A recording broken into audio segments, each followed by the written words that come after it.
Hello everyone, my name is Vaibhav, and today in this video I'm gonna walk you through what data engineering is and like why do we need it.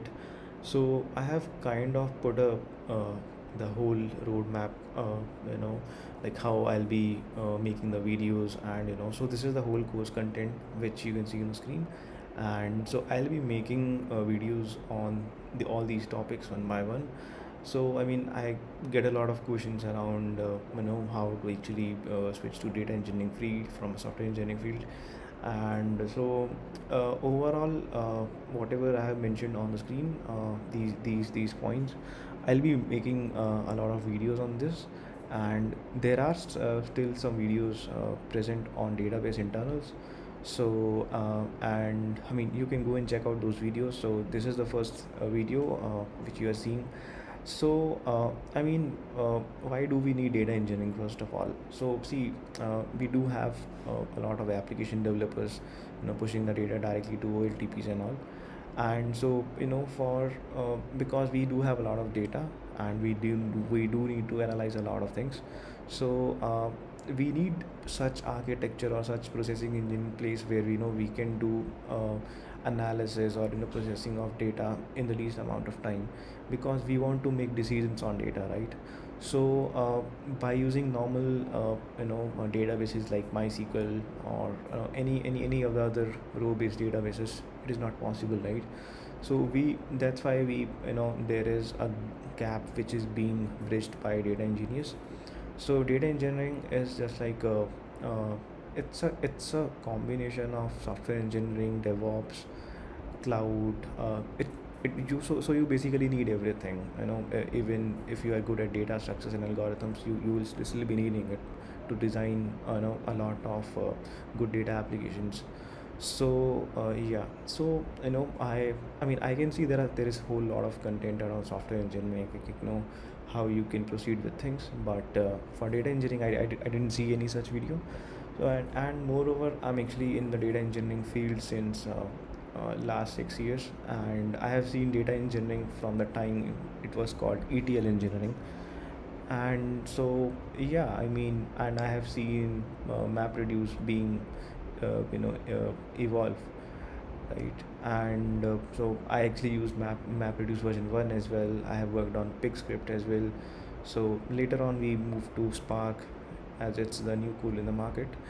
So yeah, so these are the topics that I'll be walking you through. The first set of videos will be on database internals.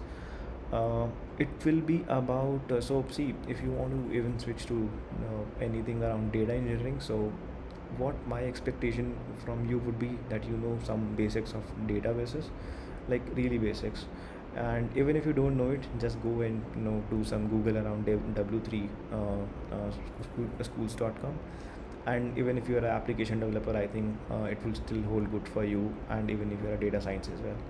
But anyhow, it's my responsibility to brief most of the things, so that you do not get confused and throughout this any of the videos and which will be coming in this course. So yeah, so I have made a few videos around various type of DBs. The so in these database internals, I'll be talking around how they basically work internally, what are the data structures used, how the transactions are being processed, and what is the how the crash recovery basically happens, right? So yeah, this is a really interesting part, I must say, because data engineering need a lot of good root level MySQL concepts, right? So you need to be like really strong on that. I mean, it basically helps in your interviews as well. So you must be seeing few videos around database internals. So once you are actually done with it, there will be some videos on ETL on cloud. Nowadays we prefer less of ETL tools, which are all like which are being used as on like desktop kind of tools. Like I used to have Informatica, Warescape. These were in the years like 2016 and 17. I mean, people still use it, but a lot of things are on cloud, because I mean, you can see like because of this COVID times, we need everything on cloud. It it became really clear that cloud is the next big thing, and that too if we can access our things around data. That's like really awesome thing. So yeah, so on ETL on cloud, I'll be discussing a lot around what is ETL, ELT, warehousing basics, how we do data modeling, and what is the way we basically store our data, what is serverless compute, and building batch or streaming pipelines, how to make lake smart warehouses, by using asset compliance things. So, and yeah, the last part would be around visualizations. I'll be discussing a lot around big data, Hadoop side as well. So yeah, so all these videos that will be there in the ETL section would be covered here.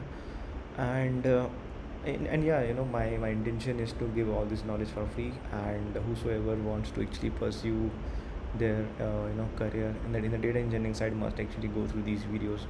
I don't see any such good content available here as of now. People charging like thousands and thousands of dollars for nothing. And so yeah, my intention is really clear. If I can make you fall in love with these videos, so I'll be really happy to help you out with other set of things as well. So the last part, which is the most important part, it's around designing your data applications, right? So as you have heard of HLDs and LLDs, high level diagrams and low level diagrams, like software engineering has all these things. So but data engineering has, maybe we call it designing data applications. So yeah, I'll be discussing around how you basically design it, and yeah, I'll be making all set of videos on such topics. And yeah, so I'll be awaiting your about your feedback. And so to get all such update about my recent coming videos. So if you haven't liked or subscribed to the channel, please do it so that you get the notifications on time. So till then, goodbye.